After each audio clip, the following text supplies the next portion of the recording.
ہوتے ہیں سونے کے۔ حق جل شانہ فرماتے ہیں کہ میرے نزدیک دنیا کی کچھ قیمت نہیں، اگر لوگوں کے لیے آزمائش نہ ہوتی تو کافروں کو میں اتنا سونا اور چاندی دیتا کہ یہ اپنے گھروں کی سیڑھیاں بھی سونے اور چاندی کی بنا لیتے۔ اس واسطے کسی کے پاس مال اور دولت دیکھ کے رشک نہ کیا کرو۔ قابل رشک صرف ایک چیز ہے کہ اللہ اور اللہ کے رسول کی اتباع نصیب ہو جائے۔ اس صورت کی ابتدا بھی بڑی شاندار طریقے سے فرمایا حامیم والکتاب المبین انا جعلناہ قرآنا عربیا لعلکم تعقلون۔ ہم نے قرآن کو عربی بنایا۔ عربوں کے لیے بہت بڑا شرف ہے کہ اللہ نے قرآن کو کیا بنایا؟ عربی بنایا۔ اس صورت کے اندر حق جل شانہ نے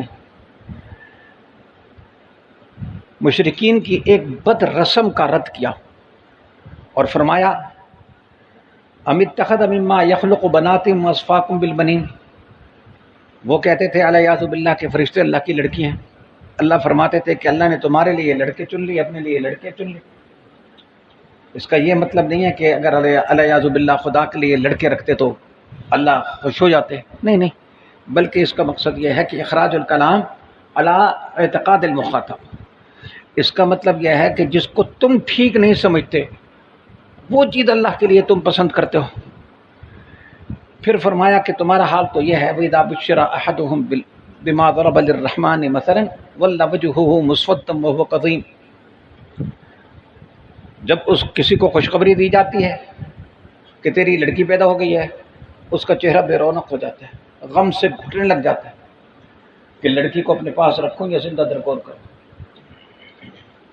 قرآن پاک کہتا ہے أَوَمَنْ يُنَشَّأُ فِي الْحِلْيَةِ وَهُوَ فِي الْخِصَامِ غَيْرُ مُبِينٍ۔ جو زیب و زینت اور آرائش کے اندر پرورش پاتی ہے اور جھگڑا جب ہو تو واضح بات نہیں کرتی۔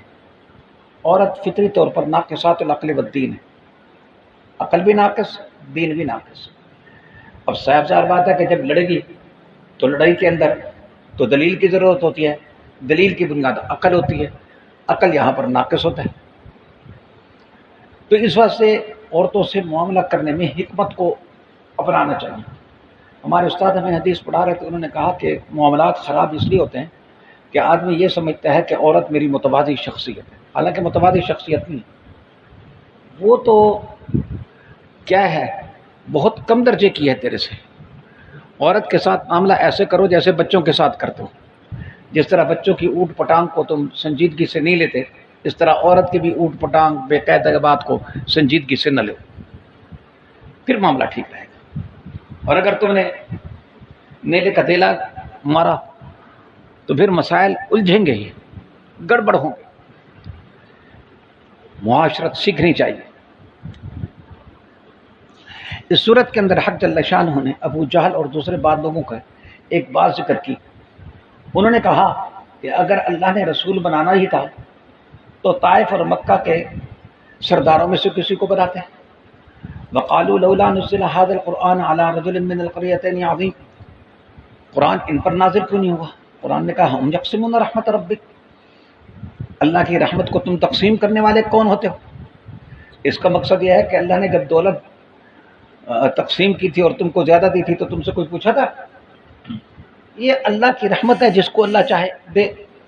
اور دوسری جگہ پر اللہ نے فرمایا اللہ اعلم حیث یجعل رسالتہ، اللہ کو معلوم ہے کہ میں نے رسول کس کو بنانا ہے۔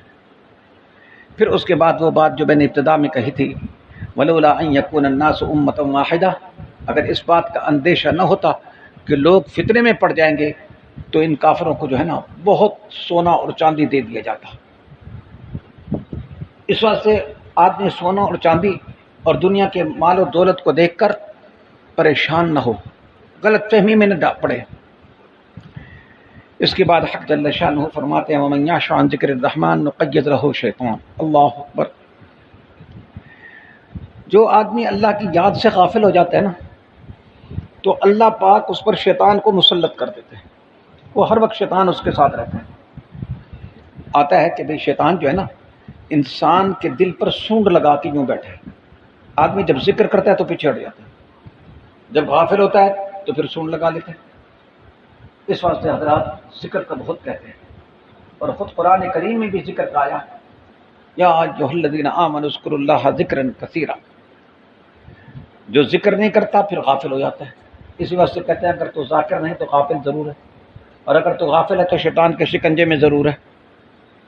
اس واسطے اگر کوئی چاہتا ہے کہ میں شیطان کے چکر سے بچوں تو اس کو چاہیے کہ وہ اپنے آپ کو غفلت سے کیا ہے بھائی دور رکھے، اور ذکر کیا کرے، کثرت سے کرے.